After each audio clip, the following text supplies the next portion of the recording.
Hello friends नमस्कार good morning. आज 10 अगस्त शनिवार चलतु जाणवा आज दिन टॉप न्यूज अपडेट देश विदेश ठारू आरंभ करी ओडिशार समस्त गुरुत्वपूर्ण खबर मात्र 5 मिनिट रे।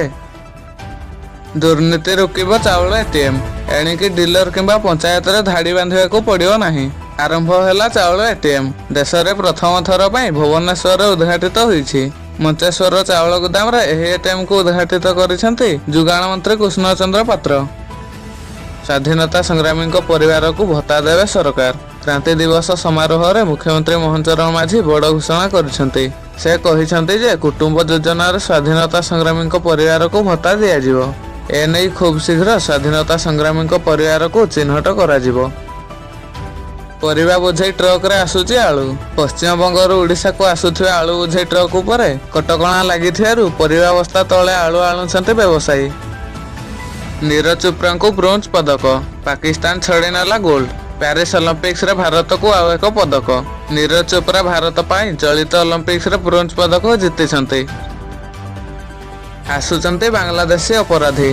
उपकूल रे हाई अलर्ट। बांग्लादेश रे जेल भांगी अस्त्रधारी अपराधी समुद्र पथरे ओडिशा आसिबार आशंका करा जाउछि। एथिपई ओडिशा उपकूल रे थिबा 18टी सामुद्रिक थाना को हाई अलर्ट करा जाइछि।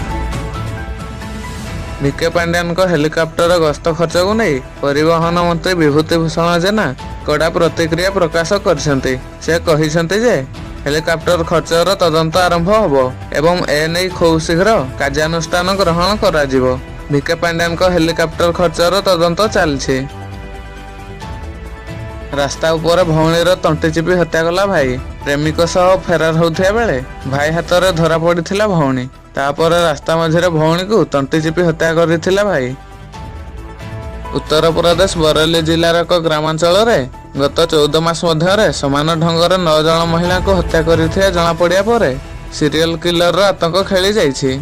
समस्त को मध्याह्न समय रे बिलर काम करुथिया महिला को तंटी चिपी हत्या करथिया जना पड़िछि।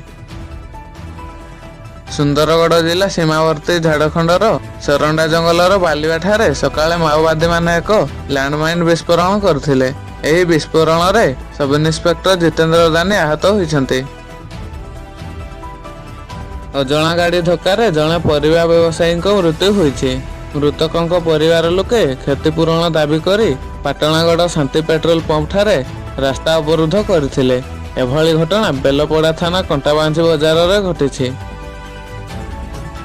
जगतसिंहपुर जिला नाउगां ब्लॉक कनिष्ठ जंत्री स्मृति रंजन नायक 25,000 टंका लांच नेबा बेले धरा पड़िछन्ति।